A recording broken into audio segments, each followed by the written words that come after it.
We could see the first arrests in connection with the ongoing Russia investigation today, and that could be, to put it mildly, a game-changer.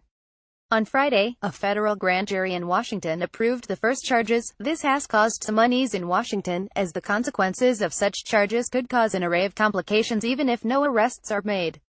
At the very least, it'll make it harder for Trump and his team to pass off the investigation as a Clinton or Democrat smear campaign. At worst, any arrests that are made could be the first move in dismantling the president's inner circle. Yesterday, actor Anthony Rapp accused Spacey of making a sexual advance at him when Rapp was 14 and Spacey was 26.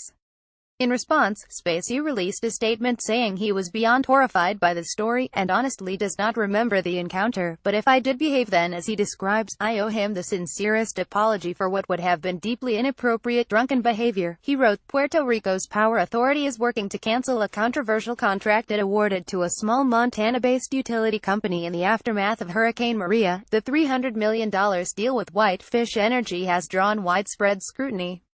For one, the company's only 2 years old and had just a few employees at the time the storm hit. It's also based in the small hometown of U.S. Interior Secretary Ryan Zinke.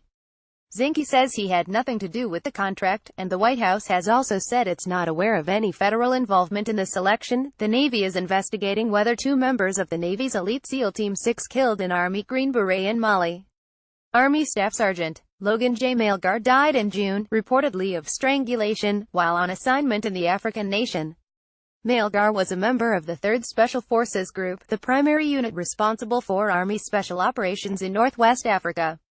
The 4 American soldiers killed in Niger earlier this month were part of the same group. Hundreds of thousands of anti-independence protesters rallied in the Catalan capital of Barcelona yesterday after Madrid took unprecedented measures to quash the region's bid to split from Spain. The protest comes as tensions spiked following the Catalan parliament's vote Friday to declare unilateral independence. Deposed Catalan leader Carles Puigdemont has urged his supporters to pursue democratic opposition to the moves by Madrid, which have included dissolving the region's government and calling snap elections for December 21. People are talking about these. Read up. Join in. The Astros beat the Dodgers in a Wild World Series Game 5. If you're slacking at work today, just blame the baseball. The Astros lead the series 32-0. Saudi Arabia will allow women in sports stadiums starting next year. That's a pretty big deal, seeing as women were just granted the right to drive in the country in September. President Trump and Michael Moore beefed about Broadway on Twitter. Walmart is going to add more robots in its stores. The totally peaceful critters will work alongside employees to help scan inventory and definitely not serve as harbingers of a robot uprising. The screen on Apple's new $1,000 iPhone X will cost $275 to repair. Moral of the story: don't drop IT. Or manhandle it. Or use it at all. In fact, just keep it in the box where it's nice and safe. I guess you have really arrived when your brief suspension on Twitter is national news.